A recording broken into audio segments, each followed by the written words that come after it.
Bonjour à tous, bienvenue dans on est dans combien? 26e épisode, je crois. 26e épisode. 26e épisode. Bonjour Elisa. Bonjour Audrey. Comment ça va? Mais ça va toujours très bien quand je suis avec toi en train d'enregistrer ce Ah, podcast. t'es adorable. Moi aussi. Donc aujourd'hui, tu voulais parler des oracles et de la spiritualité. Ben oui, parce que comme nous sommes vendredi et que tout à l'heure, là, il est 8 heures du matin, le moment où vous nous écoutez, et que tout à l'heure, avec Audrey, à 15 heures, nous allons proposer un atelier qu'on a appelé Cartes sur table au Café Saint-Germain à Tours. Une fois par mois. Une fois par mois, un vendredi par mois. Je me suis posé la question en venant te retrouver des oracles et de la spiritualité. Mhm. Parce que ça peut paraître un petit peu antinomique. C'est vrai qu'un oracle, c'est plus on l'associe plus à de la voyance, de la divination, Mhm. ce qui est plus de l'ordre de l'ésotérisme et de la magie que de la spiritualité. Donc j'avais envie qu'on en parle ensemble. Voilà, Ok. qu'est-ce que... Alors déjà, toi, je sais que toi, t'es la grande fan de la carte. J'adore. Toi, t'adores Cartomaniaque. Voilà, Je suis une cartomaniaque. Toi, t'adores tirer des cartes et tout, tu connais, enfin vraiment, puis c'est un plaisir d'avoir des cartes tirées par toi. Donc vas-y, Merci. déjà, raconte-nous un peu ton histoire avec les cartes.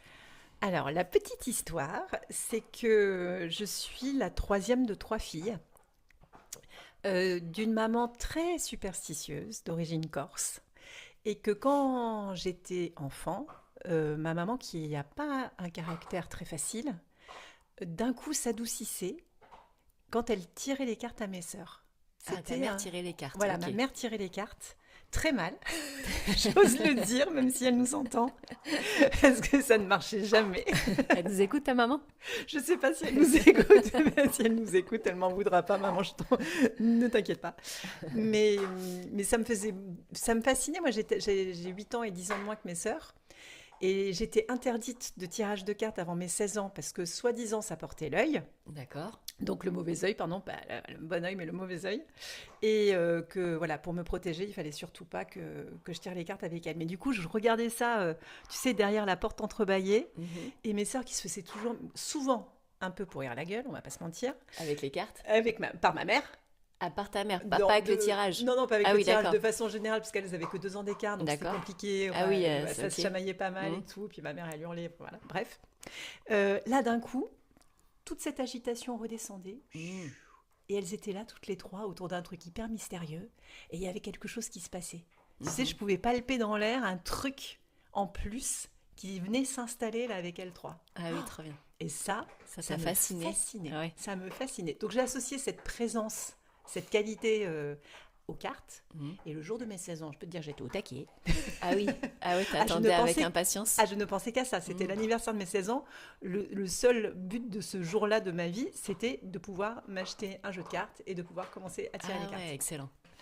Donc à 16 ans, j'ai demandé un jeu de tarot de Marseille. Mhm. Que j'ai rien compris au tarot de Marseille. Non, vraiment rien du tout. Ma mère, elle les tirait avec un jeu de cartes normal. D'accord. Un Ok. jeu de cartes à jouer de 32 cartes. Mhm. Avec les cœurs, les carreaux, les trèfles et les piques. Et donc je voulais un truc un peu perso à moi. Donc j'ai pris le tarot de Marseille. J'aurais pas dû parce que franchement, en premier jeu, je vous le déconseille, c'est super compliqué. Ah oui, ok. Et puis, de fil en aiguille, j'ai acheté comme ça un bouquin, un deuxième bouquin. J'ai potassé mon bouquin, je me suis tiré les cartes. J'ai commencé à tirer les cartes à mes copines. Et puis, je me suis retrouvée étudiante. J'étais aux Beaux-Arts à Bordeaux et on se faisait des nuits blanches de tirage de Ah. cartes avec soit le jeu de 32, soit le tarot de Marseille. Mais c'était des questions débiles. C'était genre, ouais, le mec à la cafette là, que j'ai croisé hier, est-ce que je vais sortir Ah oui, avec? moi j'ai eu cette période aussi avec le tarot de Marseille, avec une copine. On passait des soirées à se faire des tirages à la con. C'était trop bien. Ouais, ouais. Et bon, c'était vraiment pas flagrant, hein. Il y avait rien d'exceptionnel qui se passait. Mais voilà, c'était un moment de convivialité, c'était un prétexte à convivialité en Oui, fait. oui. On n'y prêtait pas beaucoup plus d'importance que ça.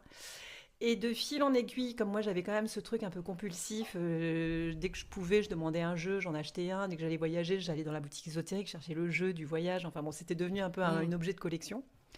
Et arrive un jour, je crois que c'était autour de mes 25 ans. Mes parents habitent dans le sud, donc j'étais à Cannes, dans cette petite boutique ésotérique que je connaissais déjà. Et là, je vois un jeu qui m'attire vraiment beaucoup parce que je le trouve très beau, c'est le tarot persan de Madame Indira. Mhm. J'achète ce jeu. Et à partir de ce moment-là, la nana me dit, très magie, hein, mais c'est pas grave, elle me dit, pour vous l'approprier, vous allez le déballer, sortez-le de son emballage, entourez les cartes d'un tissu de soie rouge et glissez-les sous votre oreiller et dormez dessus pendant 3 nuits, D'accord. avant d'y toucher. Ok. Ok, je m'exécute, je déballe mon jeu, je demande, je trouve un carré de tissu de soie rouge, je les emballe, je dors dessus 3 nuits en étant très très très impatiente. Et passé la 3e nuit, je commence à tirer les cartes avec ce nouveau jeu. Et là, il a commencé à se passer des trucs. Mm. Et quand C'est je celui dis... que tu utilises aux Ouais, cartes sur table? ouais, alors c'est ok. mon 3e, hein, parce que depuis, donc j'ai 52 ans bientôt, Mm. t'imagines bien que les 2 premiers sont tombés en poussière, tellement je m'en suis Ah oui, servi. oui, d'accord, mais c'est toujours le Mais même c'est que toujours le tu même. utilises. Ok. Tarot persan de Madame India, Mhm. qui est assez peu connu. Et je l'aime beaucoup parce que il est très riche en symboles et en couleurs. Mhm. Et il n'y a pas de texte, il n'y a pas de nombre, il n'y a Oui. pas de texte. C'est que des symboles et des couleurs. Voilà. Bah, c'est un peu un tarot de Marseille, mais avec d'autres couleurs, d'autres symboles. Alors non. Non, Auditeur, non mais je veux auditrice, dire... il va falloir que je remette les barres sur les les points sur les i. Je rigole. Non, mais enfin, dans la présentation, je veux dire. Parce que pareil, le tarot de Marseille, il n'y a pas d'écriture. Ah si, il y a les noms. Et oui, il y a Et le pape, Oui, l'impératrice. ok, d'accord, pardon. Donc rien à voir. Rien à voir. Éventuellement, on pourrait l'associer à un jeu de 32 cartes normal, parce qu'il y a les Oui, cœurs, les carreaux. Non, il n'y a pas les carreaux. Enfin, on retrouve des symboles qui pourraient s'apparenter à un jeu de cartes à jouer. ok. Donc là, Mais... qu'est-ce qui se passe alors? Alors, parce que c'est ça, je ne vais pas vous raconter comment la différence entre un oracle, un tarot, etc. Mais ce qui m'intéresse aujourd'hui, c'est ça, c'est cette présence qui m'avait fascinée, qui se manifestait quand ma mère tirait les cartes à mes sœurs. Mhm. Je l'ai ressenti donc pour la première fois avec ce jeu, après 10 ans de pratique, Mhm. à la noix. Et il y a quelque chose qui se passe. Au départ, j'ai pris ça comme quelque chose d'extérieur, un phénomène extérieur, une manifestation, un guide, j'en sais rien, un ange qui arrivait et puis pouf, qui m'envoyait des messages, des infos, des trucs. J'ai commencé à avoir vraiment des sensations par rapport à des questions que les gens pouvaient me poser. Où il y avait Ah, tu veux dire que là, tu avais la carte, mais toi, tu avais d'autres infos qui Voilà, venaient, quoi. Ok, exactement. La carte était devenue un support. ok. C'était vraiment un truc, ça aurait pu être n'importe quelle carte, l'info était la même en fait. Mm. Donc il s'est vraiment passé quelque chose. Et, et aujourd'hui, avec la pratique, déjà il y a une zone du cerveau qui s'active, Mm. qui est spécifique à ce moment-là. Donc aujourd'hui, je sais que c'est pas quelque chose d'extérieur. C'est plutôt quelque chose que tu actives à l'intérieur de toi. Alors, Mm. est-ce que c'est ton maître intérieur? Est-ce que c'est des capacités de prémonition, d'une clairvoyance, quelque Mm. chose qui s'ouvre? J'en sais rien. Mais ça active un espace intérieur en nous. Mhm. Et c'est là où on peut rejoindre, où la spiritualité et les cartes peuvent se rejoindre. Mm. Parce qu'on sort de la magie. Ouais, et là, du coup, tu es à l'écoute vraiment de ton maître intérieur, en fait. C'est Bah, ça, quelque part. je crois bien que c'est ça. Mm. Et ce qui est beau, c'est que comme c'est un duo, parce que je tire les cartes à quelqu'un, j'ai une règle d'or. Mm. Je ne me tire jamais les cartes. Ah oui, Jamais, jamais, jamais, jamais. ok. Parce que, enfin jamais. Ok, j'avoue, ça peut m'arriver une fois ou deux.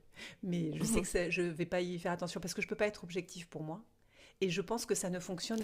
Et pourquoi tu pourrais pas être objectif pour ça? Parce que ton maître intérieur, il te parle à toi, quoi. Oui, mais en fait, c'est ça.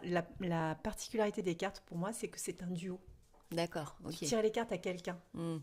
Et il y a un dialogue de cœur à cœur qui se passe. Mhm. Tu te branches avec Ok, quelqu'un, tu ok, vois. ok. Ok. Il y a une forme de communion, en fait, de cœur à cœur. Oui, oui, je vois ce que tu veux dire. Et donc, du coup, la question de départ, c'était voilà, l'oracle, la spiritualité. Euh, et là, bah, du coup, tu réponds en fait que c'est cette connexion au maître intérieur que toi, tu vis par rapport au tirage de cartes. Mhm. Euh, Après, je pose toujours l'intention, avant de démarrer aussi, d'être inspiré par Dieu.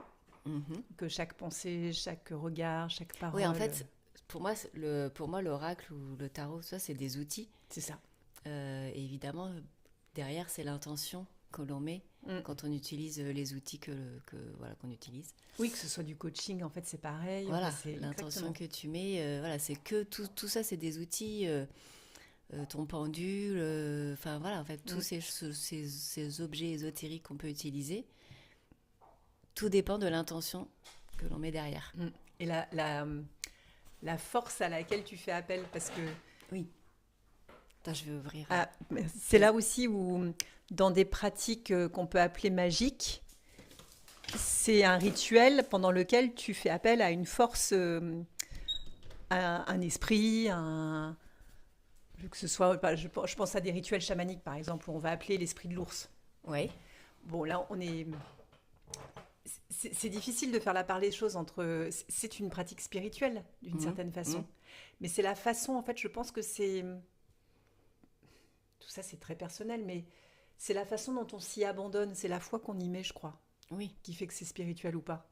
S'il y a quelque chose en toi qui veut contrôler cet esprit, qui veut le mettre à ton service, à la service de ton ego, du personnage, là, pour moi, ça devient de la magie. Si tu t'abandonnes à cette énergie qui est à la fois à l'intérieur de toi et à l'extérieur de toi, avec une foi totale que c'est que du bon et que de l'amour et que de la lumière et que tu deviens l'instrument de cette énergie. Voilà, c'est ça, c'est l'instrument, parce que c'est ce que j'allais dire, c'est si tu penses que c'est toi qui es à l'œuvre, c'est pas spirituel. Voilà. Donc là, c'est vraiment l'ego, en fait. Ton ego te manipule. Mais si et te tu fait penses croire que tu es un instrument et que le divin passe à travers toi et à travers cet outil, bah, c'est totalement différent. Bah voilà, c'est ça. C'est toujours à partir de quel espace nous... Et l'idée aussi de penser que, bah, ok, toi, le divin passe à travers toi, à travers l'outil, etc., mais que n'importe qui peut le faire aussi. Ah bah oui, bien sûr. C'est Parce qu'il y en a beaucoup qui peuvent se dire, bon, bah voilà, moi, je tire les cartes, c'est moi, c'est le personnage qui fait ça, et je suis mieux que toi, parce que moi, je sais, et toi, faut pas que tu le fasses, parce que, enfin, tu vois, il y a beaucoup de trucs aussi comme ça, où ça te crée des peurs, un peu la superstition de faut pas tirer avant 16 ans. Bah voilà. Ça veut dire quoi, en fait ? C'est de la peur, ça. C'est pas vrai. Tout ça, c'est le personnage, en fait, qui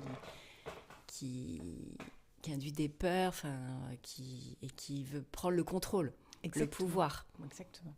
Et qui pense, il se positionne, ce personnage, en tant qu'origine de quelque chose. Et c'est là où on bascule dans quelque chose qui n'est plus du tout spirituel, où il peut y avoir de l'emprise, de la manipulation, mais inconscient, hein. Je ne dis pas que... Et c'est pour ça que je me méfie beaucoup aussi de la voyance. Oui. Bah, la voyance, pour moi, tu restes dans l'astral. Alors, vas-y, développe. Développe l'astral. La voyance, c'est le monde pour moi, c'est l'astral, c'est le monde de l'illusion, c'est le monde de l'imaginaire, c'est le monde de... Oui, c'est le monde de l'imaginaire, c'est bien dit. C'est ça. Et donc, la voyante va pouvoir aller voir dans ce monde, mais ça reste un plan... Alors, c'est pas un plan inférieur, supérieur, mais c'est un des plans. Bah, de toute façon, c'est celui dans lequel on est... Mais c'est pas le plan causal, en fait. Parce que dans l'astral, on est coincé dans la boucle karmique. On est coincé dans le truc de cause à effet. C'est-à-dire qu'effectivement, comme c'est le plan de l'imaginaire, tu as une belle pensée, tu as une belle imagination, il t'arrive un beau truc. Tu as une mauvaise pensée, il t'arrive un mauvais truc. Voilà, action-réaction. Voilà. Cause à effet, karma. Alors que, du coup, voilà, il y a dans ce monde de l'astral, il y a tout. C'est là où il y a les entités, il y a les bons esprits, les méchants esprits. Exactement. Donc, du coup, la voyance, c'est pas que c'est bien ou pas bien d'aller voir une voyante, mais c'est vraiment à apprendre avec beaucoup de recul. Oui, c'est ça. Et jamais au premier degré, parce qu'il y a des personnes qui sont...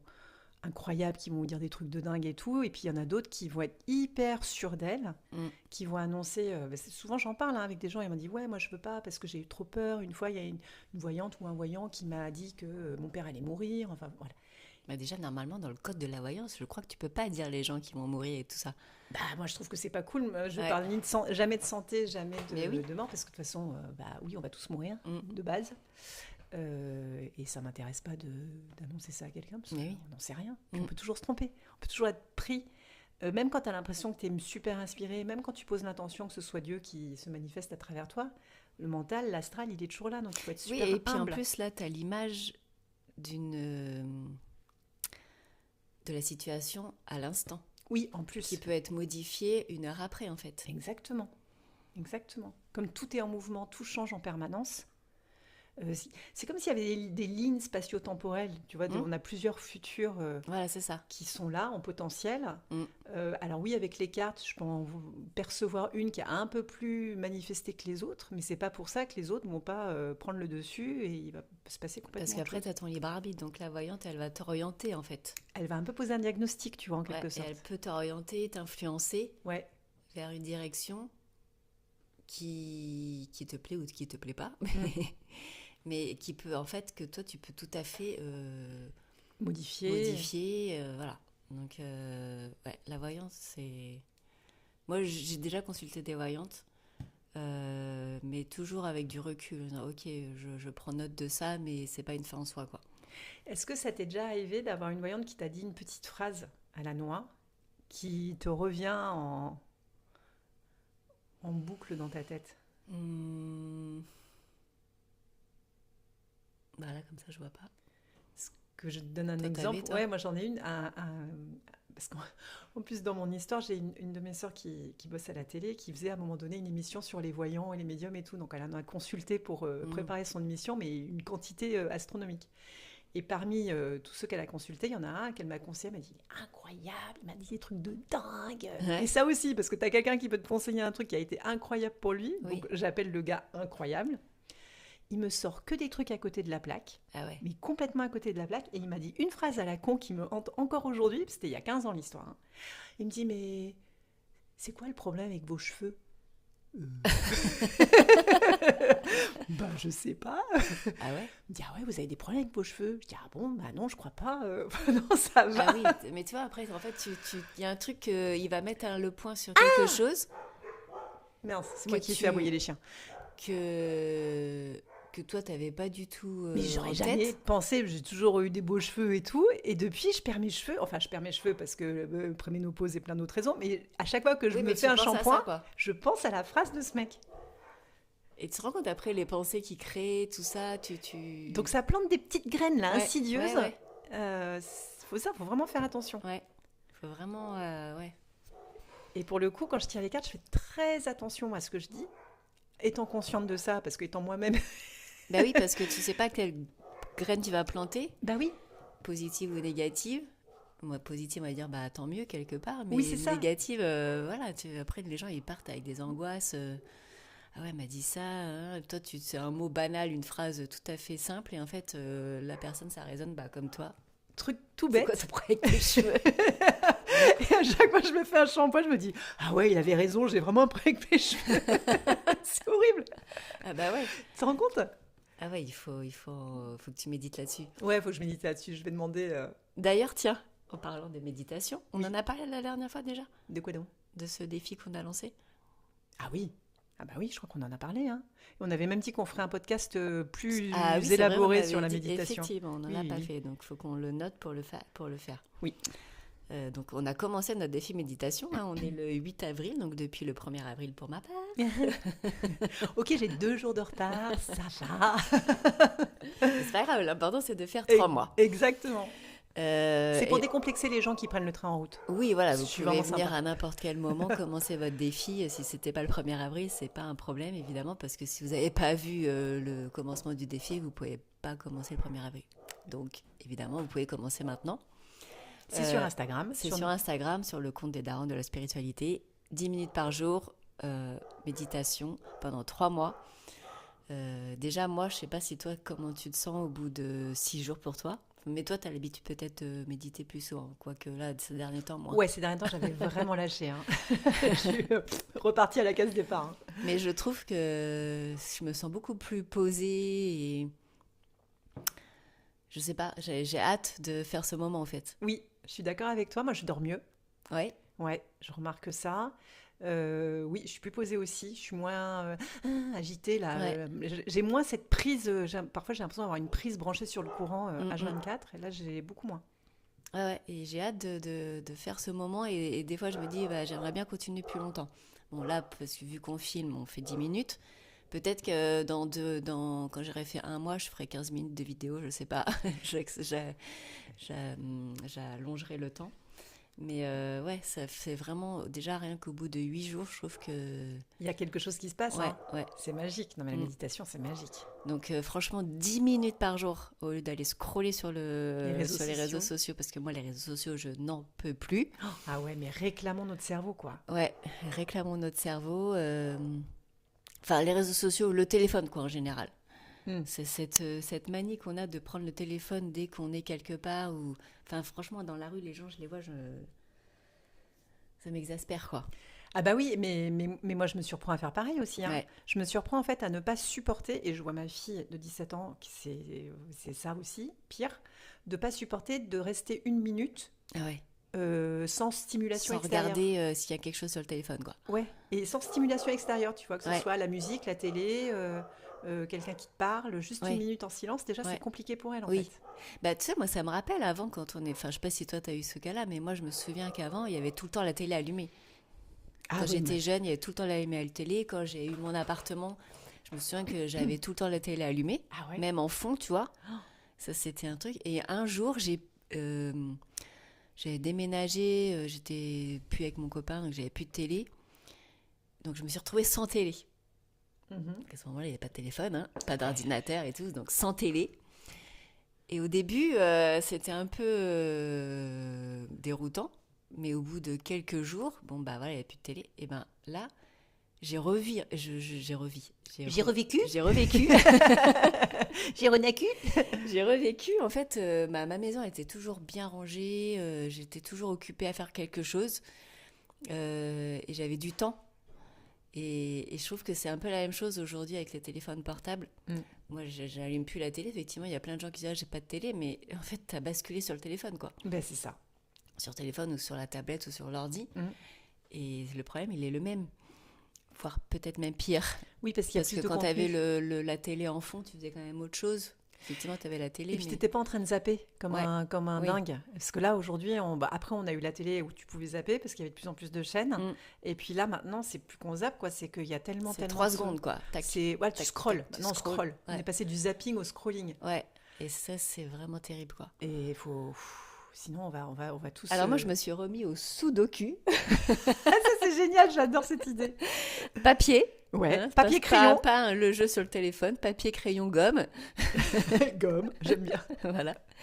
Et franchement, je passe du temps dessus. Alors peut-être que je perds mon temps, mais en même temps, j'ai l'impression de... Voilà, je n'ai pas acheté le niveau 1, toi, je suis au niveau 6, 7 du sudoku. Ouais, pas je mal. me torture le cerveau à trouver la logique et tout. Donc je passe du temps et ça fait du bien en fait au cerveau de réfléchir. Tu sais, tu me fais penser à quelque chose. En fait, je prends conscience d'un truc avec ce défi méditation. C'est que je crois que je me suis rappelé comment être créatif. Ah, Un truc que j'avais complètement perdu. C'est ce regard sur le monde où dès que tu... Bah, du coup, comme tu n'es pas sur le téléphone H24, tu regardes plus ce qui se passe autour Ouais, de toi. Et ouais. du coup, ça te donne des idées. Mm. Tu vois, tu rebondis en disant « Ah ouais, tiens, c'est une bonne idée, on pourrait faire ça, ça. » ah oui, oui, carrément. Ouais. Et en fait, j'avais perdu ça. Bah, je pense qu'en plus, les idées, comme tu dis, les inspirations, on les a dans des moments où justement on est dans le silence, Oui, dans, à l'intérieur de soi. dans quoi. la présence. Dans la présence à soi, ouais. Ouais. Exactement. Même en allant se promener, par exemple, mais sans avoir des écouteurs ou sans faire autre chose. Vraiment, tu vas te promener et tu es en présence avec toi et c'est là où tu as des inspirations. Et ouais, c'est ça. Et la méditation aide beaucoup aussi à retrouver cet état-là. Carrément. Donc, non, mais c'est trop Donc, génial. Hein. vraiment, on vous invite à nous rejoindre à Mais ce défi. venez méditer. 10 minutes par jour, c'est vraiment pas grand-chose. Et ça peut changer votre vie. mais vraiment. Vraiment. Et d'ailleurs, j'ai aussi envie de me mettre au piano. Ah, ça, c'est top. Je n'ai jamais fait de piano, je n'ai jamais fait de musique, mais j'ai trop envie d'avoir aussi une activité où tu te concentres et où tu développes aussi certainement d'autres parties de ton cerveau, j'imagine. Mais oui, parce que notre cerveau, il est plastique, il est neuroplastique, et les connexions neuronales, elles se refont à n'importe quel âge. Donc, Voilà. trop bien. Je vais faire rajeunir mon cerveau. On vous tient au courant sur le rajeunissement d'Audrey. Si vous entendez une petite voix comme ça, c'est qu'elle est vraiment partie trop loin. Bon, bah, en tout cas, merci beaucoup pour ce podcast. Bah, merci à toi et on se À la retrouve semaine prochaine. tout à l'heure pour les cartes sur table Carte au sur Café table, si Saint-Germain. vous voulez. Et sinon, le mois prochain, je ne sais plus quand est-ce que c'est, mais c'est sur le site, on mettra le lien Oui. avec les dates. Et puis on vous souhaite une bonne journée. On vous dit à tout à l'heure sur Instagram pour la méditation. Voilà aussi. Et à la semaine prochaine. À la semaine prochaine. À Bisous, bientôt. bisous.